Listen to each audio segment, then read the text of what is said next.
నమస్కారం మిత్రులారా, 2025 జూన్ 12న జరిగిన ఆ సంఘటన కేవలం ఒక ప్రమాదం కాదు, అది వందల కుటుంబాలను చిన్నాభిన్నం చేసిన ఒక మహావిషాదం.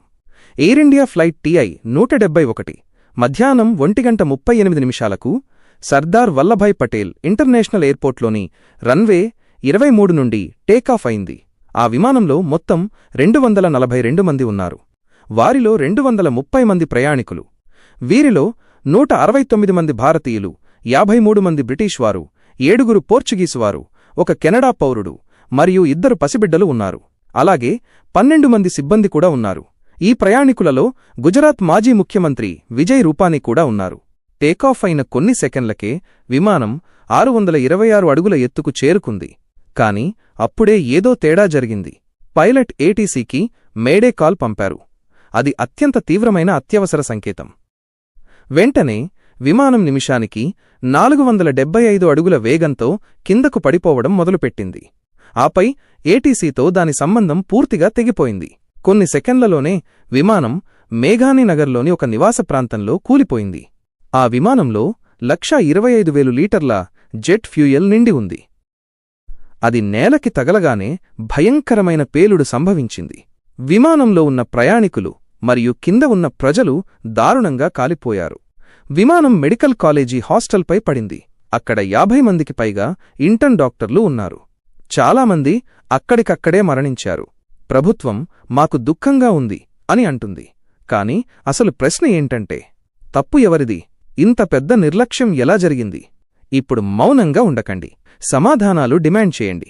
259 మందికి పైగా ప్రాణాలు పోయాయి. న్యాయం చాలా అవసరం.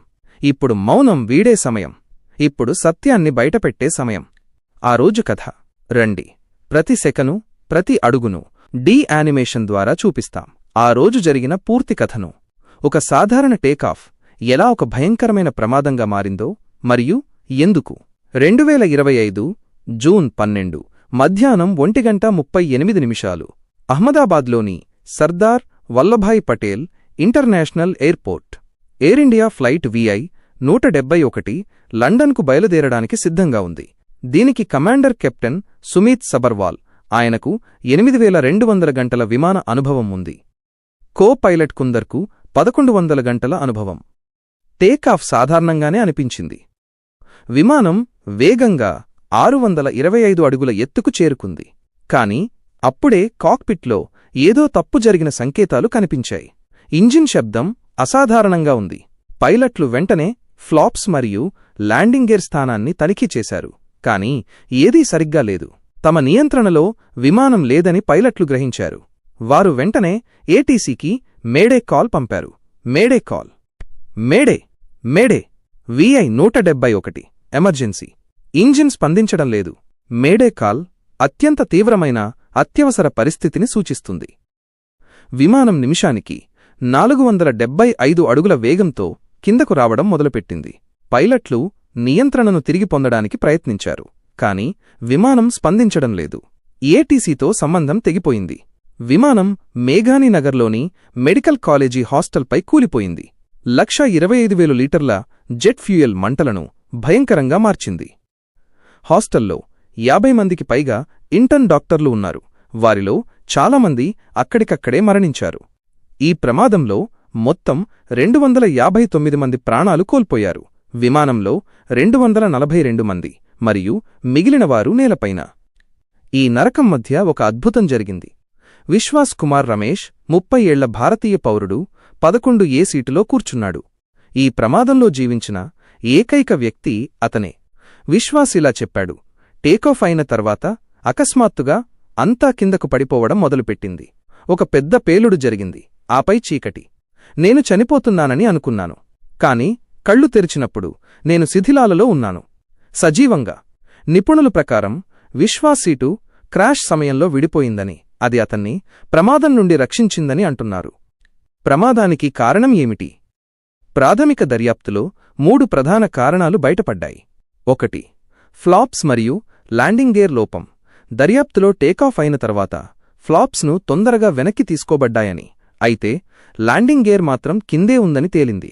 దీనివల్ల విమానానికి లిఫ్ట్ రాలేదు, అది అదుపు తప్పింది. 2. ఇంజన్లో తక్కువ థ్రస్ట్. ఇంజిన్ పూర్తి శక్తిని ఇవ్వలేదని నివేదికలు చెబుతున్నాయి. ఇది ఇంధన కాలుష్యమా లేదా బర్డ్ స్ట్రైకా అనేది ఇంకా స్పష్టంగా లేదు. 3. బోయింగ్ 787 నిర్మాణ లోపాలు.